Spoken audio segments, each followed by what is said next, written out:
You didn't. Hello. Welcome, you you weirdos, bunch of weirdos. I sometimes forget who I'm talking to. It's you, amazing people. Ah. Yeah. Welcome back to the Twin Chicken Poopcast, right? Yeah. It's Poopcast, right? I guess so. This is fantastic. I forget where we even left off on this magical journey of ours. We just entered the castle, and I think you decided you had to leave because you were an asshole. I think so. I think that sounds about. Oh, son of a You were being biscuits. very pretentious, or something like that. Yeah, I think I remember that. There we go. I'm just trying to kill this one. Yeah. So let's catch up with the week. Actually, it's been 2 days since I've seen that ass. I think, and It's been a long lonely December. yeah. I mean, it's like July. July. but- Yeah. Well, let's catch up. You said you were frustrated about something. I want to know. Oh yes. So I've been kind of toying with kind of doing sort of like an online business type of deal. Yeah. Type of dealio. And really kind of revolve around teaching piano or doing sort of information stuff that I package into video stuff. Yeah. And there was a course I think called Jump Cut. Yeah. And I wanted to get it and spend my money, Yeah, of course. because I have money and I can spend it. And I proposed it to my parents. My mom seemed all right with it. But Daddy-o, he was extremely skeptical. I don't know how skeptical and almost angry he seemed. I mean, he probably wasn't angry, but still, it was just kind of weird. And that was just upsetting. To try to propose hey, your child is wanting to better his own future, Just by, Yeah, I mean, at the same time, I think it's more of a concern that you don't want to be fall into anything that you might regret, Right. For me, I was offered a business, or I went to another meeting, or a meeting with these new people where I can go and start my own, what's it called, online business as well. Mm-hmm.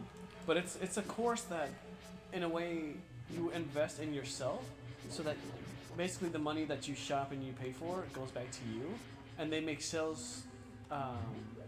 They're trying to recruit me or trying to get me to be to join their sales team, and I'm not going door to door or anything like that. It's not they specifically said they don't do anything like that. It's not a pyramid scheme or anything.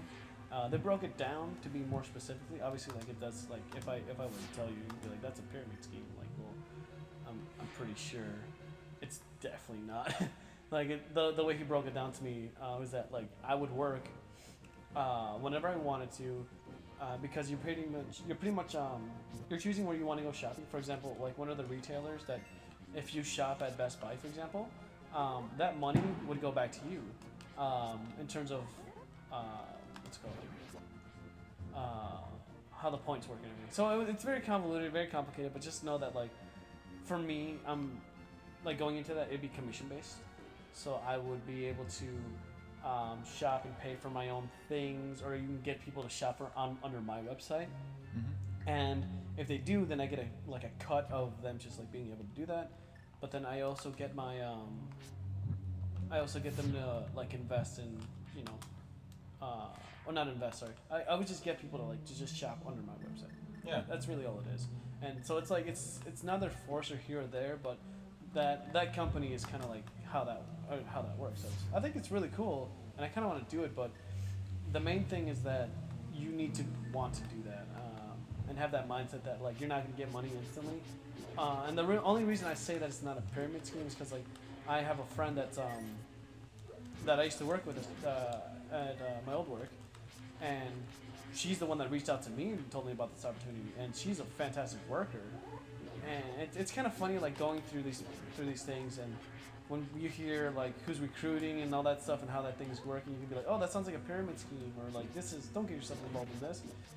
The stories that were told to me are exactly kind of similar to yours, where this guy who's he has a he has his own business website and everything where people shop for him. And every time they buy stuff for him under his website, all he does is literally route like Best Buy, Home Depot, all that good stuff under his website. So all he's doing is just like routing them from their website to his. And he's just getting a cut of like when people use his website, he gets money from it. So that's pretty much all it is. But his parents were like, "Don't do this because this sounds terribly. Like you will never make any money off this." He's still working a full-time job and everything, and he's not telling me to quit my job or anything. But he's letting me know that like if you start doing this, he only has like 5 customers in and of itself. Like he doesn't rely on people. He just relies on like putting money back into yourself. You know. Yeah. That's the most important thing. And this opportunity that was presented to me, the reason why I kind of like it a lot is that it's just you focused. You're not going to get money right away, but it's more of like if you put the time and energy into it, you will get that in return. Which it's just using your own website. You're still doing everything. There's really nothing different. That's kind of why I wanted to do it now. Yeah. Even though like there's 6 days for like to go into the video course that I wanted. Yeah. But like even as skeptical as my dad is, like even if I don't get to do it, to do like the training, it's just like that would help better me and give me more information. But I'm still gonna do what I initially set out to do in the first case, even if I don't get to watch those videos. Yeah. So like, I may be a little less experienced or. I mean, just whatnot. do you, because like at the same time, it's like you can't really, how do I say this? You can't really go through life not taking risks. Exactly. But at the same time, it's like knowing where the red flags are, and being very cautious. Because I'm also like I'm one of those people that I don't want to do something that I know could possibly get me in trouble, or maybe I could fall into a scam and then my life is screwed. Like I'm very cautious about my life. So I think just there's a lot of people that worry that like when they say, oh, I want to start my own thingy and this is what I need to do. It can be less skeptical because maybe there's a fear of the unknown, of not knowing like what that could lead to, or what would happen if you dug yourself in a rabbit hole. How do you get out from there? Right. That could be a big concern. Maybe there are people just looking out for you like your dad, but at the same time, you're your own man. Like I'm pretty sure your parents are still gonna want to hold you in your little arms. If they're like, oh well, you screwed up, Timmy, so you still want breakfast? It's like it's gonna be okay. Yeah. But I don't hold it against them at all. It's just it was just more like frustrating that like instead of instantly being like, oh that's all right, yeah we can look into it, or like being supportive of like, oh yeah, just like whatever. Yeah. It just almost like just bothered me that he just like jumped straight to like questioning and almost angry. Yeah. Why? Come on, Johnny. Why? Yeah, of course. And that's that I could. So that's why I was like, Arturo, let me come over and see that ass. Yeah. It's just like I'm gonna kill myself, Of course. Well, no, I totally feel it. Well, I hope that just doing this does something, because I hope that Twin Chickens podcast can do something for somebody. Yeah. Oh, definitely. Nice. Well, I'm glad it's working, because it's working for me.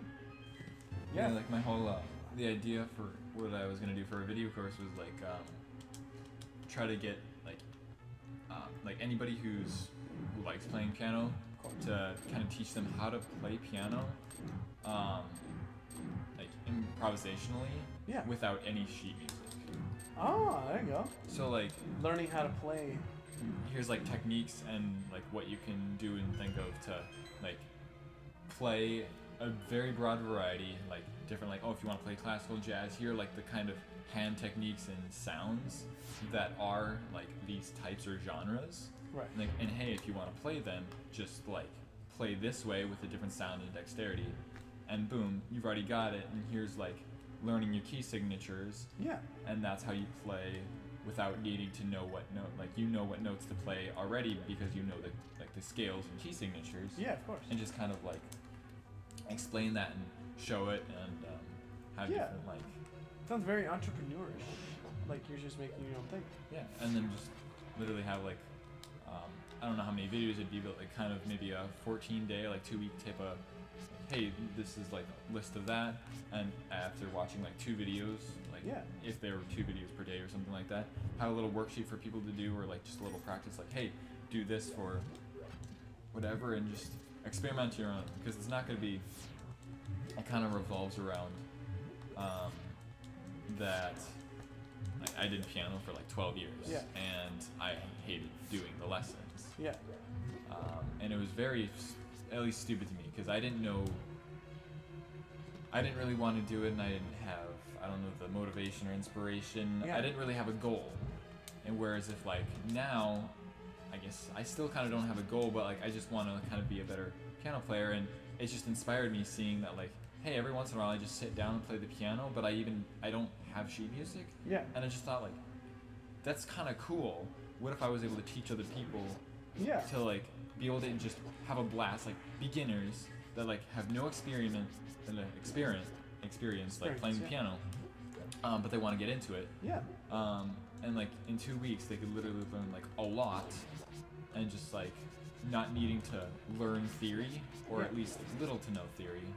You'd still have to understand the basics. Yeah, I mean that's kind of how I take it, because you know how our music-related friend is always like, you should take music classes and be a music major, and I'm like, I don't give a fuck. I just want to play music.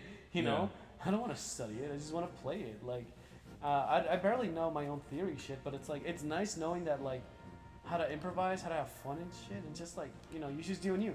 Mm-hmm. It's like I kind of hate it that like when you have something really good and someone bogs it down with like, oh, that almost sounds good, but like you just don't have it in the right key, or not really that, but it's more of like, I kind of know what you mean though. Like people would be like, oh, are you a music major? And it's like, no. Oh, well, your thing sucks. It's like, well, what the fuck you? What the fuck was that all that about? That was weird. It's like I don't know. I just have this kind of preference. I feel like people just judging already.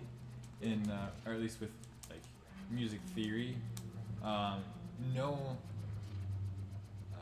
knowing enough to get by, I guess. Yeah. Kind of in that mentality of like. I think we got to break the barrier or break the misconception, kind of like with drawing club, which we'll feed into later. Of like, just because you want to draw, but don't know how to, doesn't mean you can't draw. Just do it. Just fucking do it. You'll get there. And I think you'll help a lot of people being like, oh, I don't know how to do this. Like, how do I even start? Where do I even go? Just show them how to do it. Yeah. You know? And you know what we didn't do is plan out your birth control. Oh, dang it! You know what? I'm already having the baby. And she's coming in fast. I think in a little while you might be like going into labor. Yeah, I should. So, birth control's funny. We should have to talk about that. But anyway, yeah, we'll catch you guys up on the next podcast. Podcast. More Zelda fun. Bye bye.